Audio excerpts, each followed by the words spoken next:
mohon kalian tuh bersabar. Karena saat majikan marah, ambil keputusan, ya kamu harus pulang, Dok. Pertanyaannya, kamu sudah siap pulang belum? Aku sebenarnya mau pindah majikan, Mbak, tapi aku masih tunggu visa di Indo kayak gitu. Visa di Indo bukan masalahnya, tapi kalau sampai majikanmu nulis jelek ke kamu, maka kamu akan dipersulit untuk balik lagi ke Hong Kong.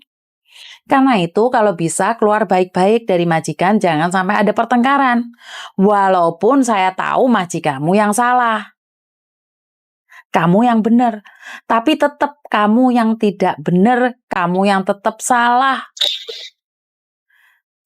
Tapi kalau penganiayaan seperti ini sebaiknya kamu laporkan sama agenmu. Biar agenmu itu tahu bahwa anak buahnya itu disakitin sama majikan. Apakah kamu lapor sama agenmu, Dok? Aku lapor sama itu, Mbak. Aku biasanya curhat sama mbak organisasi itu. Terus disarankan, ya itu maksudnya kamu ambil keputusan sendiri. Dia bilang kayak gitu. Ya cuma nasihatin kayak gitu. Iya, dan kamu harus tahu. Mereka bilang kamu ambil keputusan sendiri karena konsekuensinya kan di kamu, Dok. Kalau kamu tanya aku, saya lebih suka kamu ambil di bawahnya majikan. Kalau kamu masih butuh lagi di Hong Kong. Kalau kamu udah nggak butuh di Hong Kong, ya nggak apa-apa. Kamu boleh ambil keputusan sesuka hatimu. Tapi masalahnya, kamu akan kehilangan masa depanmu untuk bisa balik di Hong Kong dengan mudah dan baik. Kalau saya pribadi lebih menyarankan untuk kamu bersabar. Jangan terburu-buru, jangan marah. Karena saat kamu marah, kamu yang kalah. Aku sebenarnya dari beberapa minggu di sini udah nggak betah, Mbak. Perlakuan majikan buruk banget kayak gitu loh. Kan pasti ada alasan, Dok. Orang memperlakukan orang lain tidak bagus itu pasti ada alasan, Dok. Jadi saya tidak tahu, saya cuma mendengarkan dari kamu saja, tapi saya tidak tahu dari majikan. Apakah kamu kerjanya lelet, apakah kamu pocoy, atau kamu tuh males-males. Bukan, dengerin saya ngomong. Maksud saya adalah kan kita tidak tahu. Kan saya cuma mendengarkan dari versi kamu. Dan versi majikan kan saya tidak tahu. Karena itu saya selalu bilang, tepuk dada tanya selera. Jadi samen mau dan butuh, yo turutono omongane asalmu ki mau. Kalau samen pingin balik lagi ke Hong Kong, kalau enggak ya enggak apa-apa. Samen keluar aja dari situ sekarang nggak ada masalah karena kamu membayar majikan. Karena dalam perundang-undangan itu salah satu berhak untuk memutuskan kontrak kerja. Jadi kamu boleh pergi, sekarang itu boleh pergi, yang penting kamu bayar. Tapi konsekuensinya majikan bisa nulis surat yang tidak bagus tentang kamu dan kamu balik Hong Kongnya lagi sulit. Aku mau nulis surat kronologi itu, halo? Berarti aku nulis surat kronologi kayak gitu kirim ke imigrasi, berarti aku nggak mempan kayak gitu ya? Bukan tidak mempan sama mempan ya. Pertanyaan saya, kamu nulis kronologi itu siapa yang ngajarin saya? Itu Mbak organisasi. Oh, Mbak organisasi yang dan dia juga menjelaskan konsekuensinya. Tanya. Konsekuensinya apa? Maksudnya? Bukan, saat kamu menulis seperti itu, konsekuensinya apakah dijelaskan sama organisasi? Yang penting biar gimana ya, pokoknya tulis kalau nge-break harus punya alasan tepat kayak gitu. Iya, alasan yang tepat, tapi majikan juga punya alasan yang tepat juga, sayang. So, words again words. Word again words artinya adalah kamu bisa mengatakan dari versi kamu, majikan juga bisa mengatakan dari versi majikan. Tapi ini adalah Hong Kong.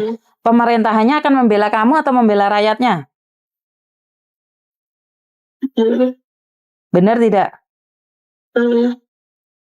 Apakah saya setuju dengan mengatakan semua itu? Saya pribadi nggak ada masalah. Saya bisa setuju, bisa tidak. Tapi saya pribadi tidak akan advice kamu. Saya tidak akan memberikan solusi di mana harus seperti itu. Kalau saya lebih baik keluar baik-baik. Jadi masuk baik-baik, keluar baik-baik. Itu versi saya.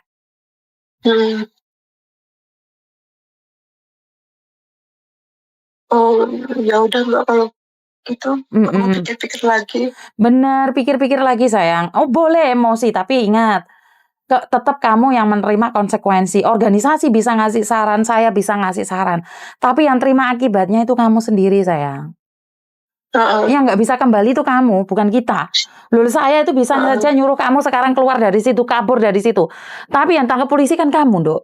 Jadi, iya, kalau ada orang ngasih saran ditimbang-timbang dulu. Jangan langsung diiyakan. Dan kalau memang heeh, asamu sudah ngancam kayak gitu, menurut pendapat saya lebih baik, ya udah saya akan tunggu sampai pembantu baru. Siapa tahu dalam posisi seperti itu majikanmu berubah lah, Nduk. Paham nggak sayang? mhm, heeh, Jadi berdoa aja agar eee, majikanmu berubah dan kamu tidak jadi ngebrik, itu harapan saya. mmm, terus, itu kan aku udah kirim ke imigrasi itu gimana, Mbak? Nggak apa-apa, itu kan majikanmu bisa nulis surat pencabutan dan kamu bisa tanda tangan lagi. Nggak ada masalah sayang. Oh gitu ya? Betul, betul. Jadi Ya ya udah Mbak, hati-hati makasih ya, ya. Nduk, ya kalau ngambil keputusan ya. Mhm, Lek iya, masih butuh uang bertahan, lek wis gak butuh uang ya bye-bye. oke oke. Alah alah. Makasih ya, Mbak, ya. Iya Mmm, sayang, oke bye-bye. Miju ini kenapa tidak memberikan saran untuk nge-break saja loh? Saran nge-break itu paling gampang, memutuskan itu paling gampang. Yang paling sulit adalah mempertahankan. Dari situ saya ingin belajar gimana caranya mempertahankan apa yang ada. Jadi buat teman-teman yang di luar sana, kita itu cuma bisa memberikan saran, keputusan ada di kalian, konsekuensi juga ada pada kalian. Jadi kalau beberapa organisasi menyarankan kalian untuk memberikan surat dan nge-break, ya itu urusan kalian sama organisasi, tapi saya sendiri itu tidak. Saya itu lebih suka masuk ke hati. Maksudnya piye, Miss? Yo, dengan cara nge-break ini mungkin majikan akan berubah lebih baik lagi. Benar tidak? Ya, jangan ambil keputusan keburu-buru menurut pendapat saya karena keputusan yang terburu-buru itu akan punya akibat yang fatal pada diri kita sendiri. Ya wes itu aja dari saya karena saya sudah mau tutup, mau saukung. Ada yang telepon, ya wes terpaksa dilayani dengan senang hati. Kurang lebihnya saya minta maaf. Wassalamualaikum warahmatullahi wabarakatuh. Berkat Tuhan mengalir atas kita semua. Semoga semua makhluk bahagia dan bye-bye.